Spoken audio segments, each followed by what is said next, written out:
오늘은 그 예후의 개혁과 한계에 대한 이런 문제들이죠. 하나님께서는 예후 장군을 북이스라엘 왕으로 기름을 부어서 세웁니다. 기름을 붓는다는 것은 대단히 중요한 겁니다. 그것은 하나님께서 세운 것이고 자기 힘으로 왕이 된 것이 아니죠. 하나님께서 왕으로 세웠다고 하는 것은 하나님께서 주신 사명을 감당하라는 것이고, 그 사명을 감당할 때 하나님께서 그를 도와주시겠다는 것이 포함되어 있는 것입니다. 하나님께서 예후에게 주신 사명은 두 가지입니다. 아합 가문을 심판하는 것입니다. 그리고 아합이 끌어들였던 그 바알 우상 문제를 이스라엘 땅 안에서 완전히 척결해서 여호와의 종교를 회복시키는 것입니다.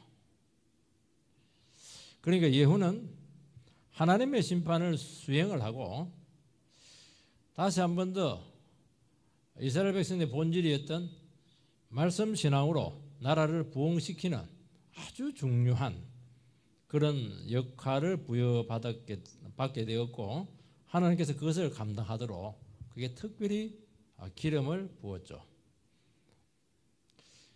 근데 예후는 그 일을 열심히 합니다. 열심히 하긴 하는데 그게 하나님과 함께한 열심이 아니었기 때문에 그가 한 개혁과 여러 가지 부흥 운동이 아주 결정적인 한계를 가지게 되었습니다. 하나님께서 기름을 부을 때 선지자 생도를 보내어서, 우리식으로 표현하면 목회 후보생을 보내어서 기름을 부었죠. 목회 후보생이니까 단임 목사급도 아니에요. 총회장 이런 사람도 아닙니다. 그냥 아직 신학교 들어가기 위해서 시험 치고 있는 사람이니까 아무도 몰라요. 그 미미한 사람을 보내어서 기름 부었다고 하는 것은 이거 뭘 얘기하냐, 겸손해라는 겁니다. 하나님의 능력만 의지해야 되지 뭐 배경이 어떻고 그런 거 내가 누구한테 안수받고 그런 소리 하지 말라는 거예요. 쉽게 말해서. 근데 생도는 기름만 붓고 오면 되는데 너무 자기는 영광스러운 직분을 맡았다고 생각을 했던지 막 그 일장 연설을 해요. 그래서 막 기름 부은 그 당위성에 대해서 막 이야기를 하는 것입니다. 그거는 이제 오바를 한 것입니다. 하나님 나라에서 오바한 것은 반드시 후유증이 있게 되고, 그 후유증이 좋은 쪽으로 나타나는 경우는 하나도 없어요. 말씀대로 안 하는 건 전부 다 심판감이고 전부 다 그것은 문제를 일으키는 것입니다. 회개 많이 해야 돼요. 그것은. 그렇지 않아도 예후는 기질이 아주 강한 사람이고 야심이 만만한 사람인데 하나님의 뜻까지 등에 딱 엎었기 때문에 완전히 날개를 달았습니다. 혁명을 하긴 하는데 아주 야멸차게 하죠. 야멸차게 하는데 그것까지는 좋지만은 하나님 등에 얻게 되지만 자기 힘으로 막 밀어붙이는 바람에 너무 많은 피를 이제 흘리게 되는 것입니다. 그래서 하나님을 위한 것도 있기도 한데 가만히 보면 지 것도 챙기는 거예요. 요 이중플레이죠.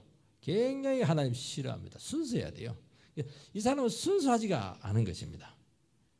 그리고 나는 하나님께서 가문을 심판하는 도구로 세웠기 때문에 나는 하나님을 대리한다. 하나님 대리자로 자기 자신을 자청을 하는 것이죠. 하나님의 대리자가 되면 안 됩니다. 하나님의 도구가 돼야 되지 하나님을 대신을 하면 안 돼요.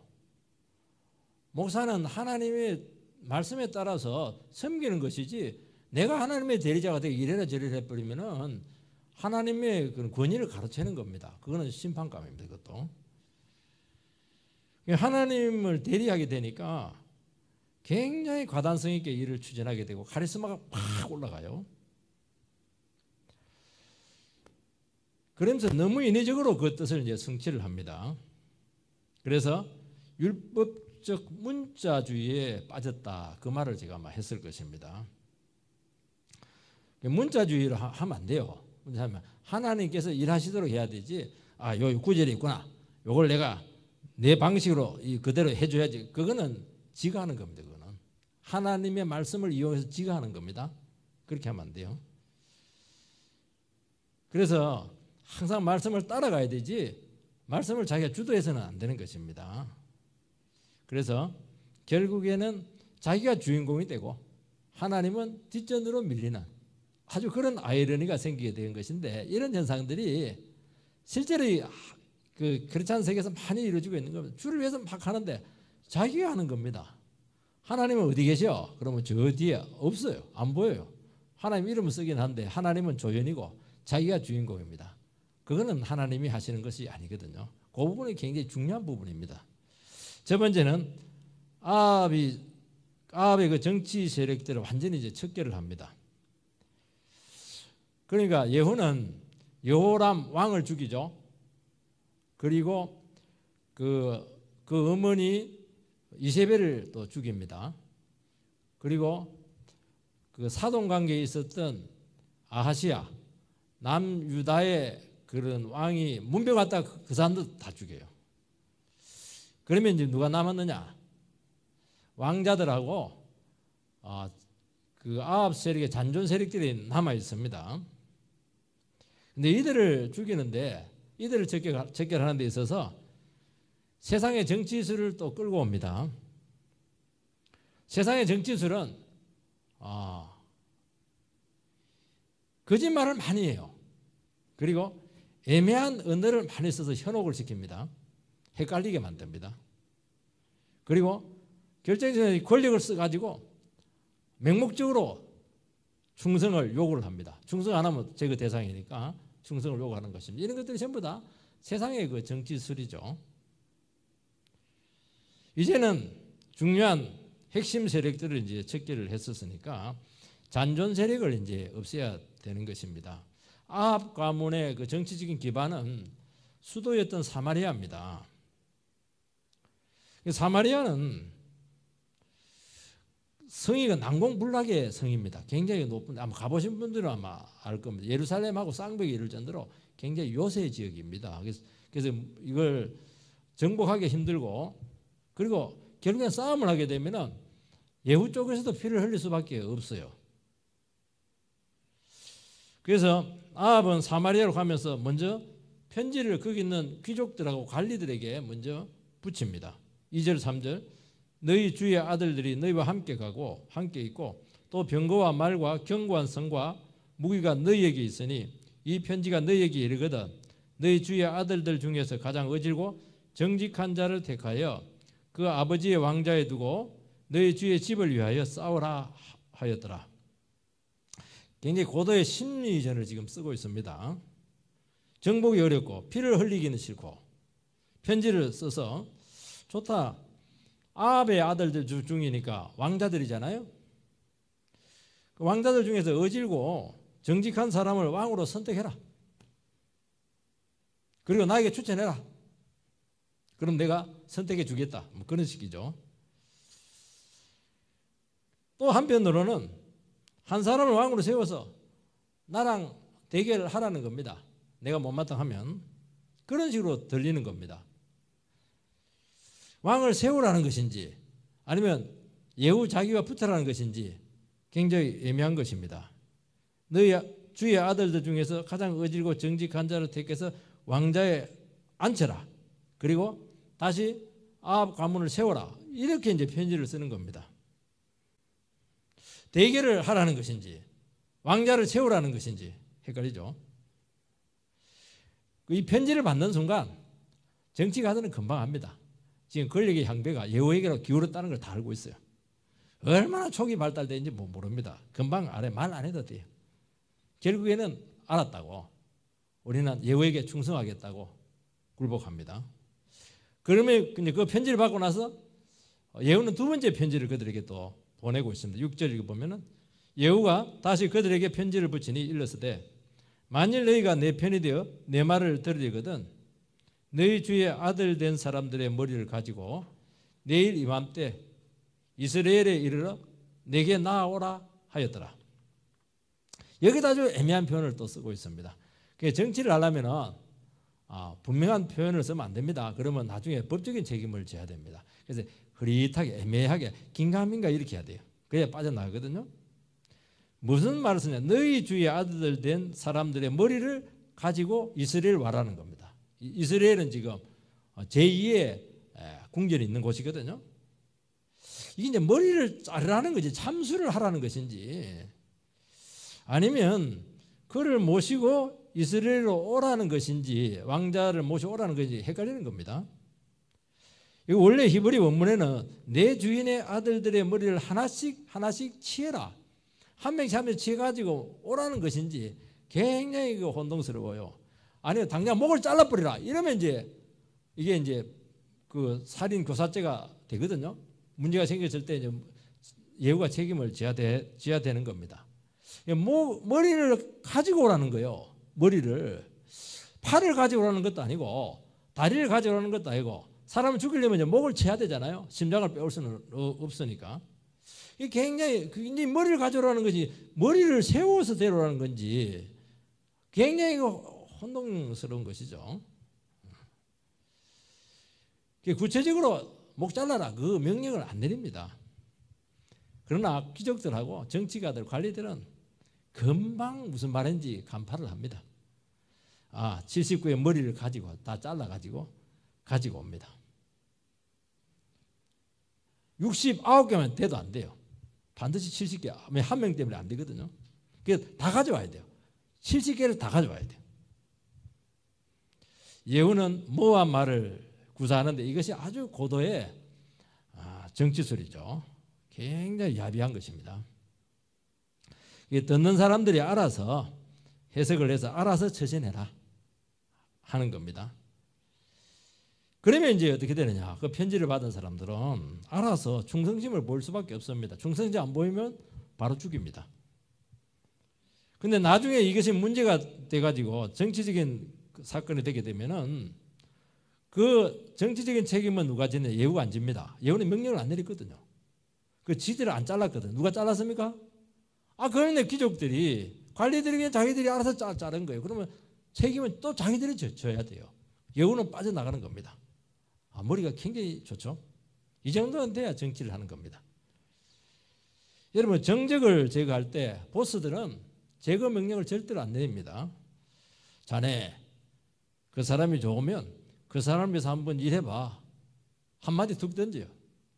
의심하고 있는 거잖아요 지금 그 사람에 대해서. 그러면 금방 무슨 말인지 알아듣고 보스를 위해서 충성심을 증명할 수밖에 없어요.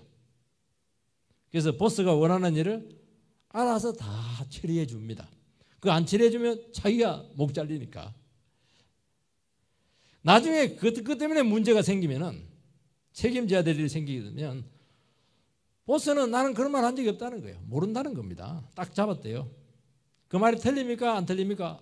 맞죠. 그 말 한 적 없어요. 네가 알아서 한 거 아니냐는 거죠. 그리고 그걸 구체적으로 지시도 안 했고 그 문제에서 보고도 안 받았다는 거예요. 보고 안 받았죠 실제로. 나도 모르는 가운데 이런 일이 생겼다는 겁니다. 그래서 싹 빠져나가요. 참 교활하죠. 이게 정치 세계입니다. 자기는 하나도 안 다치고 원하는 것은 전부 다 하는 겁니다. 피 안 묻히고. 이게 뭐냐니까 이게 정치 세계인데 하나님 나라에 이런 방법이 들어왔어야 되겠습니까? 예후는 이런 방법을 지금 쓰고 있는 거예요. 구약 이스라엘은 교회인데 교회가 이런 방법을 써야 되겠습니까? 아무리 정치라고 할지라도. 하나님께서 일하실 때는 모호하게 하는 것 없어요. 애매한 것 없어요. 모호하거나 애매한 것은 아닙니다. 때가 안 된 거예요. 명확하게 될 때까지 하면 안 되는 거예요. 그리고 한 개인을 위해서 충성하듯이 그렇게 요구하면 안 됩니다. 주를 위해서 해야 되는 것이고 교회를 위해서 해야 되는 것이고 하나님 나라를 위해서 해야 되는 게 명분이 분명해야 되는 겁니다. 나에게 충성하라. 그거는 하나님을 업신여기는 것이죠.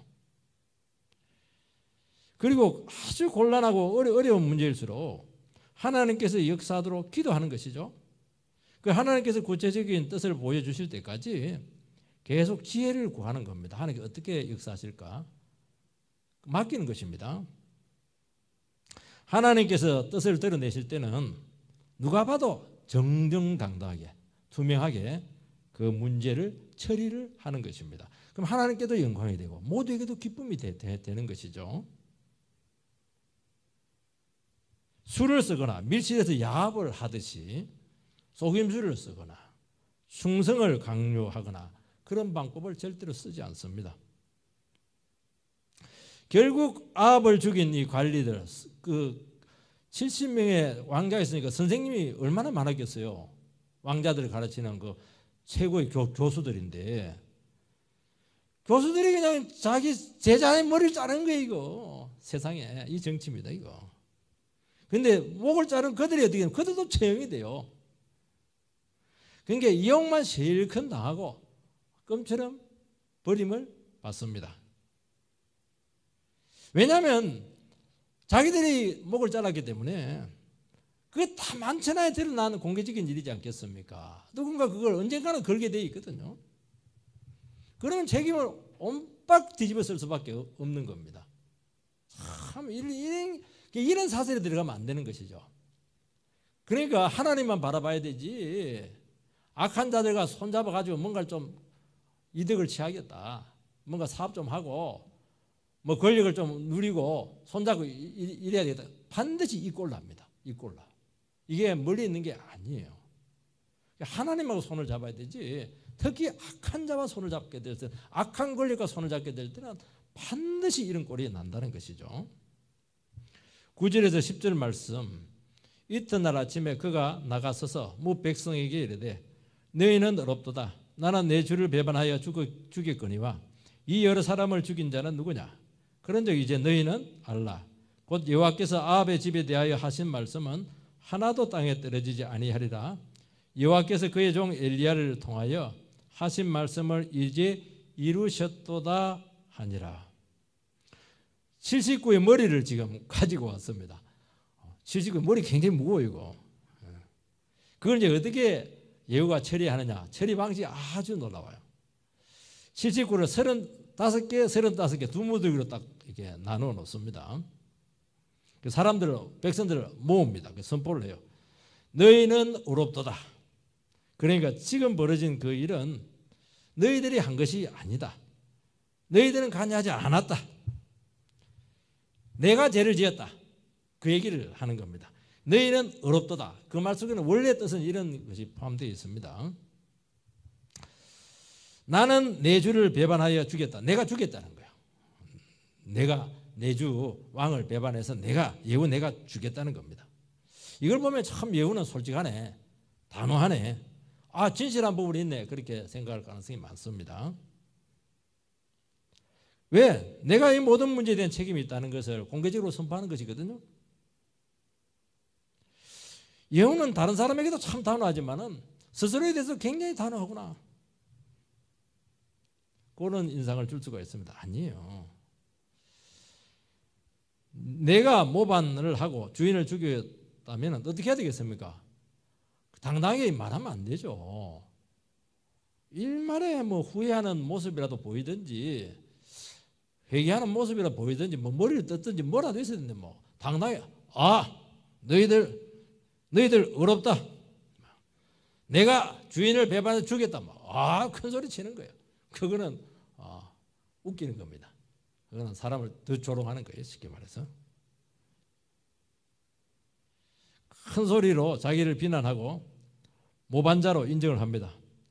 이 여러 사람을 죽인 자는 누구냐 하면서 손가락을 요무득이에 딱 가르치고 다시 한번 요무득이에 딱 가르치고 이 사람을 죽인 자가 누구냐? 누가 죽였어요? 그 사마리아에 있었던 그 관리들, 귀족들, 그 왕자들의 선생님들, 교수들이 했잖아요. 이 사람들이 죽인 거예요. 나는 죽이라고 말하지 않는데 이 사람들이 죽였다는 겁니다. 그러면서 아합의 잔존 세력을 싹 쓰리합니다. 순진한 백성들을 증인으로 삼아서 아합에 속한 이 사람들 잔존 세력을 전부 다 고소해서 주님의 이름으로 죽입니다. 참 엄청나죠? 이렇게 해서 정리하는 것이죠. 얼마나 정리한 사람들도 많았겠어요? 가까운 친구들도 있었을 텐데 그게 뭐 제사장도 있고 제사장도 죽이면 안 되거든요. 그게 속한 많은 사람들이 있는데 국가에 중요한 사람들이 있었는데 싹 쓰리를 합니다. 여러분 그 35개 두 무더기를 쌓아놓고 연설을 했을 때 백성들의 심정이 어땠겠느냐 하는 것을 상상을 해볼 수가 있으면 벌벌벌 떠는 것이죠. 아, 예후에게 딴소리 했다가는 이 꼴 나겠구나, 목 잘리겠구나, 집안 몰살하겠구나, 딱 보여주고 위협을 하지 않습니까? 그러니까 아합은 은근히 백성들을 위협하면서 단호한 태도를 보이고 있는 것입니다. 누구든지 아합과 연류가 되거나 예후인 나에게 대항할 기미라도 보이기만 한다면 너희들은 이런 식이 될 수 있다. 참 이 얘기를 하는 것입니다. 참 이게 정치입니다. 참 허망하죠. 허망합니다. 그래서 시류를 따라가면 줄서기 자꾸 하고 그렇게 하면 안 되는 거예요. 줄서기 하면 주인이 바뀌면 또 줄을 하고 갈아타야 되는데 몇 번 갈아타면 당합니다. 갈아타면 안 돼요. 그러니까 안 갈아타려면 어떻게 되느냐? 믿음으로 하나님 줄을 딱 잡아야 되는 겁니다. 그러면은 줄 안 잡아도 돼요. 놀랍게 다니엘이 증거잖아요. 다니엘은 줄을 안 잡아요. 누구 줄을? 하나님 줄을 잡아요. 정적들이 공격을 하면 누구에게 호소합니까? 하나님께 기도하는 거. 딱 문을 열어놓고 하나님 지켜달라고. 사자굴에서도 살아남고 용광로에 들어가도 살아남고 신출기몰합니다. 기가 막히게 하나님께서 피할 길을 주시고 인류 역사상 두 왕을 섬기고 바벨론이 망하고 페르시아 왕이 되었을 때도 총리까지 한 두 제국의 총리를 한 사람이 누구냐? 다니엘입니다. 보여주잖아요. 이게 왜 다니엘이 그렇게 하나님께 보호받고 끝까지 존귀한 자로 쓰임받게 되었습니까? 딱 하나입니다. 왕의 줄 잡지 않았어요. 만약에 바벨론 줄을 딱 잡고 있으면 어떻게 돼요? 페르시아에서 1차 개혁 대상이죠. 이 사람은. 근데 개혁이 안 돼요. 숙청이 안 돼요. 하나님 줄을 딱 잡고 있었기 때문입니다. 참 이거 보면요, 신앙의 세계라는 게 얼마나 위대한가 하는 것을 알 수가 있고, 여러분 정치 세계, 눈에 정치라는 건 사람을 죽이고 살리는 것인데 정치가 실제거든요. 현실에서는 이 권력이라는 게 무시무시합니다. 지금 아무리 떠들어도 오야지 뜻대로 다 가는 거예요. 그냥 그 차이가 있을 뿐이지 가는 겁니다. 그 바뀌어야 상황이 바뀌는 거예요. 이게. 여러분 악한 자 우상 숭배자 편에 서서 부역을 하고 아부하고 일시 권세를 누리다가 주인이 바뀌면 어떻게 해야 돼요? 또 굴복을 해야 돼요. 여러분요, 자기 중심을 바꾸고 양심을 바꾸고 인격을 바꾸는 것처럼 험한 거 없습니다. 죽어버리는 게 나아요. 죽어버리다. 하나님께 충성하고 죽어버려야 돼요. 결국 배신하고 배신당하고 방금까지도 제자잖아요. 방금까지 섬겼던 주인이잖아요. 자기들은 몸종이었잖아요. 그냥 비참하게 그냥 배신하고 자기 죽고 이렇게 하는 겁니다. 그 이유는 딱 하나입니다. 자기 살 길만 찾았기 때문입니다. 원칙도 소신이 어디가 있어요. 권력자 바뀌면 여러분 정의도 없어요. 명분도 없습니다. 살고 봐야 돼요. 이게 세상 권력의 줄서기입니다. 철새들. 순식간에 되돌아서 줄서기를 해야 될 때가 오게 될 텐데 정말 괴롭죠. 근데 냉정하게 생각해 놓고 보면 악한 자가 손을 잡고 그 손도 깨끗할 수가 없는 겁니다. 왜 숙청을 당했는가? 그들이 죄를 지었거든요. 악한 정권에 부역한 대가를 하나님께서 묻고 있는 것입니다. 이렇게 해서 하나님 없이 맺어진 어떤 관계도 결국에는 이렇게 험하게 끝날 수밖에 없다는 것을 오늘 말씀에서 우리에게 증거하고 있는 것입니다. 두 번째는 예후 혁명의 명분이 나옵니다. 10절 읽어보면 그런즉 이제 너희는 알라 곧 여호와께서 아합의 집에 대하여 하신 말씀은 하나도 땅에 떨어지지 아니하리라. 여호와께서 그의 종 엘리야를 통하여 하신 말씀을 이제 이루셨도다 하니라. 혁명을 하려면 명분이 있어야 되거든요. 대의 명분은 딱 두 가지입니다. 하나는 아합 세력을 척결하는 것입니다. 또 하나는 아합 세력이 끌어들였던 바알 종교 우선 정책, 그것을 깨뜨리는 것입니다.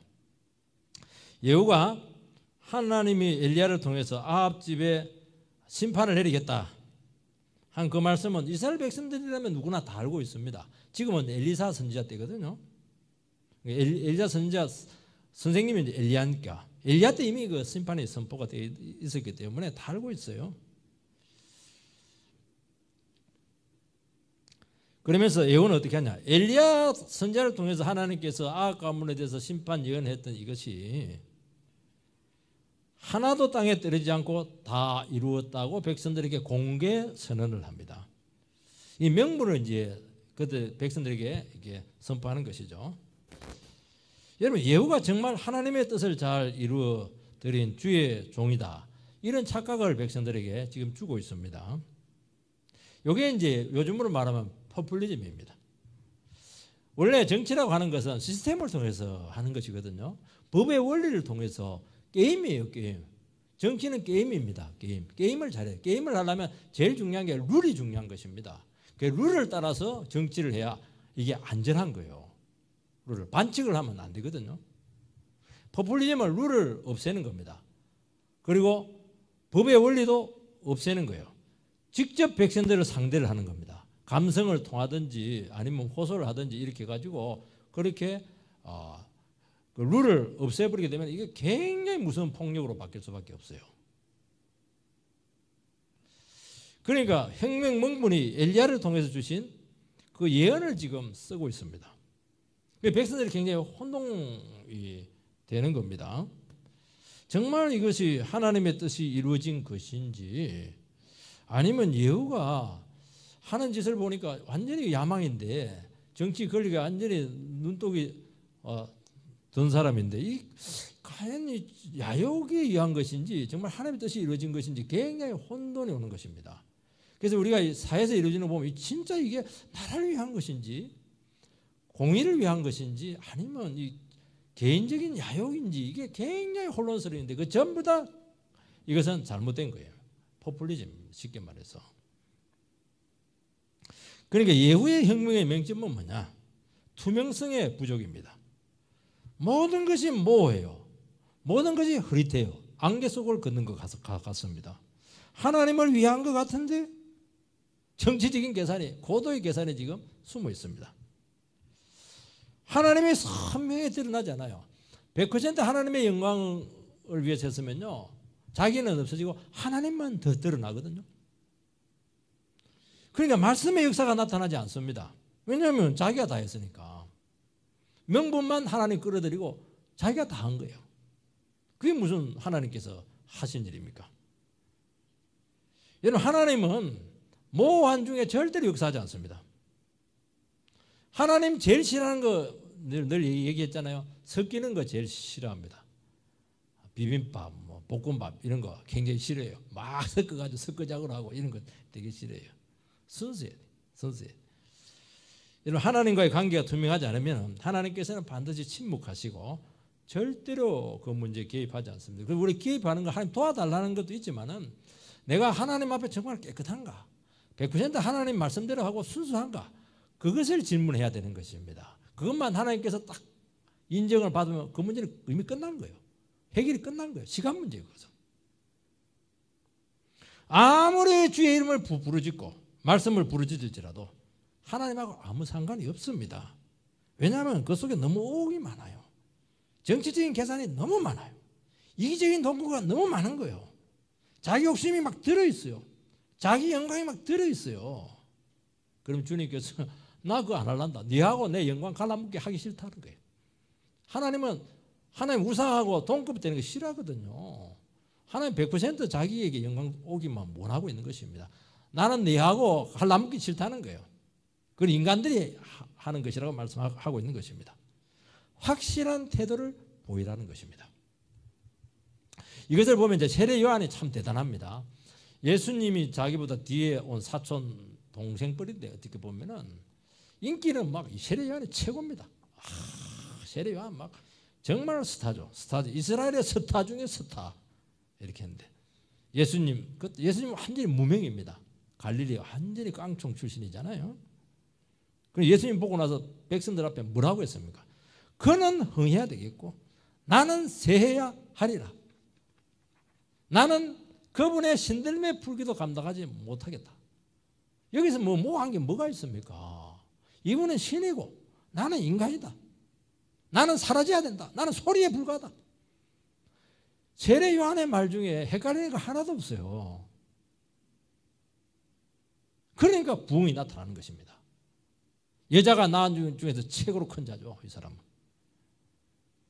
예언은 하나님의 목적을 성취하는데 성취하는 채 하면서 자기를 막 드러내는 겁니다. 다 만족시켜. 나도 만족시키고 하나님도 만족시키려고 하는 것이죠. 그래서 말씀대로 한다고 하면서 자기 계산하고 인간적인 방법을 싹 쓰고 자기한테 유리한 거 전부 다 끌고 옵니다. 그러면 어떻게 됩니까? 원하는 목적을 이루게 됩니다. 이 세상에 만들 게 뭐가 있겠어요? 그러니까 주님은 그곳에 계시지 않고 주님께서 역사한 흔적은 일절 없어요. 더 심각한 것은 하나님의 이름을 명분으로 세웠기 때문에 거론을 했기 때문에 그 모든 하나님의 그가 하는 모든 하나님의 일이 사람들에게 인식될 수밖에 없잖아요. 그러니까 하나님의 이름이 손상이 되는 것이고 하나님의 영광이 지금 손상이 오게 되는 것이죠. 이거는 굉장히 하나님께서 책임을 묻습니다. 그래서 예후를 통해서 마치 하나님은 너무 잔인하고 하나님은 세상 정치 저리 가라라. 수단과 방법을 안 가린다.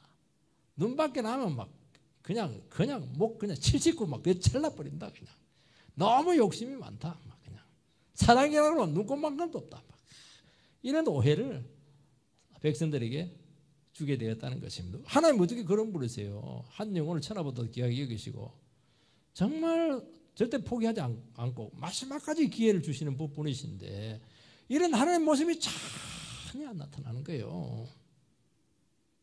하나님께서는 심판을 하실 때도 뭐 사람 몰아가 죽이고 그렇게 안 해요. 하나님 수가 얼마나 많으신데요. 역사를 돌리는 것입니다. 역사 섭리를 쓱 하면서 자연스럽게 정리를 하고 피를 안 흘리게 이렇게 해야 되는데 오묘한 섭리의 손길이 있는데 그러면 사람들은 하나님을 두려워하거든요. 영광을 돌리게 되고 그리고 그 가운데 깊은 하나님의 사랑을 느끼게 되는데 그런 것들이 일절 나타나지 않는 것입니다. 그러니까 하나님께 돌아가야 될 영광이 하나도 없고 하나님을 대단히 욕되게 한 것입니다. 하나님께서는 악한 자를 심판합니다. 예후를 통해서도 얼마든지 심판할 수 있습니다. 그래서 예후를 세웠어요. 또 명분이 대단히 중요합니다. 그러나 악은 뿌린 대로 거두게 되는 것입니다. 중요한 것은 그게 아니에요. 뭘 뿌리냐는 거예요. 어떤 동기로, 어떤 마음으로 했느냐는 건데 그것은 사라지지 않아요.